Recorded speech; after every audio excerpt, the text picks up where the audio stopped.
Hello armies, চলে এলাম BTS এর লেখা চিঠির বাংলা এক্সপ্লেনেশন নিয়ে। তোমরা অনেকেই পার্ট 2 এর কথা বলেছিলে, তো চলো আর দেরি না করে মূল ভিডিওতে যাই। আজকের প্রথম লেটারটা হলো সুগার লেখা জিনের জন্য। জিমিন এটা শোনার পর বলে, সুগা জিনের জন্য চিঠি লিখেছে? এটা একটু আজব। সুগজিন, আমি তোমার রুমমেট সুগা। আমার বিশ্বাস হচ্ছে না আমরা একে অপরকে 7 বছর ধরে জানি।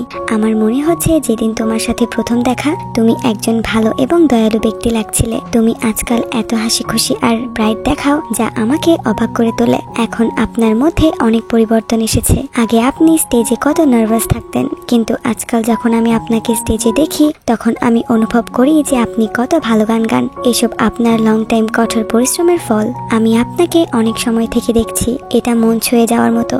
যে কাজে আপনি ভালো ছিলেন না সেটাতে আপনি ভালো হয়েছেন। আমার আপনার থেকে অনেক কিছু শেখার আছে। চলুন অনেকটা সময় একসাথে চলি। জিমিন লেটার শোনার পর বলে, হিয়ং এর মুখে এসব শুনে আজব লাগছে। জিন বলে সে সুগার সাথে তার মনের ভাব খুব বেশি প্রকাশ করে না, তবে সুগা যে তাকে নিয়ে এরকম ভাবে তাতে সে অনেক বেশি কৃতজ্ঞ। এবারের লেটারটা আরিমের লেখা ভিয়ের জন্য। তো চলো দেখি আরিম তার ছোট ভাই ভিয়ের জন্য কি লিখলো। আরিমের চিঠি, আমাদের ক্রাইং বেবি ভি। আমার প্রথম লেটারটা তোমার জন্য। এই লেটারে আমার অনেক ভাবনার মিশ্রণ আছে। আমি তোমাকে যেটা বলতে চাই সেটা একটু জটিল। এই খোলা সমুদ্রের মতো আমরা অনেক আনন্দ করছি। এটা এই জন্য হতে পারে এত বছরে আমরা অনেক কিছু শেয়ার করেছি।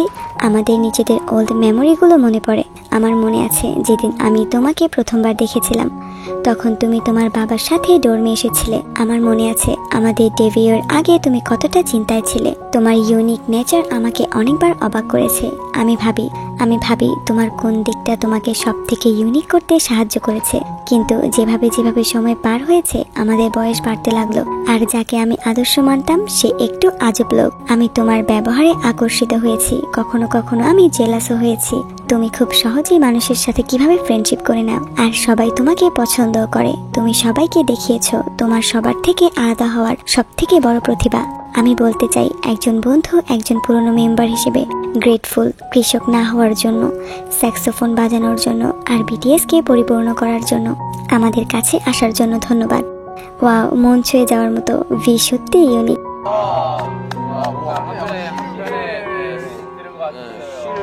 সুগা ভিকে জিজ্ঞাসা করে আরিমের লেটার কেমন লাগলো।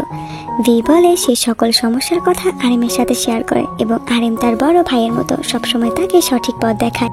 আরিম যে ভিকে নিয়ে এই ভাবনা চিন্তা তার হৃদয়ে পোষণ করে সেই জন্য ভি অনেক বেশি কৃতজ্ঞ।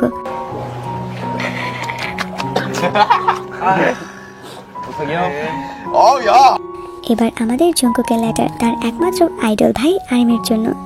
আমরা তো সবাই জানি আরিম জঙ্কুকের জন্য কতটা বেশি স্পেশাল। জঙ্কুক একটা সুযোগও হাতছাড়া করে না আরিমের প্রশংসা করতে। তো চলো দেখা যাক জঙ্কুক কি লিখেছে তার হিয়ং এর জন্য। জঙ্কুকের চিঠি। জঙ্কুক বলে, এটা গ্রুপের সব থেকে ছোট সদস্যের তরফ থেকে। আমি লেটার খুব ভালো লিখতে পারি না, তাই আমি ঠিক জানি না কোথা থেকে শুরু করব। চলো এখান থেকে শুরু করি।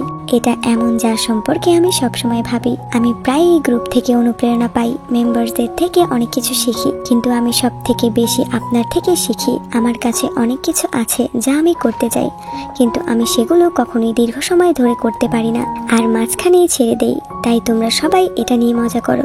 যখন আমি আপনাকে মিউজিক নিয়ে কাজ করতে দেখি, ইংলিশে কথা বলতে দেখি, তখন আমি অনেক অনুপ্রেরণা পাই, আত্মবিশ্বাস আসে। আমি জানি জিনিস আপনার জন্য কঠিন হতে পারে, কিন্তু দয়া করে আমার জন্য হলেও নিজের কাজ জারি রাখুন। আমি আপনার পিছন পিছন চলতে থাকবো। আপনি সত্যি অদ্ভুত এবং অসাধারণ মানুষ।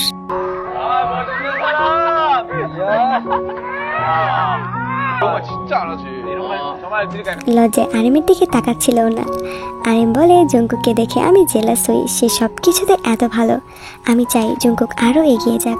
আরিম আর জঙ্কুকের বন্ডিংটা অসাধারণ। তো আর্মি, ভিডিওটি তোমাদের কাছে কেমন লাগলো অবশ্যই কমেন্টে জানিয়ে যাবা।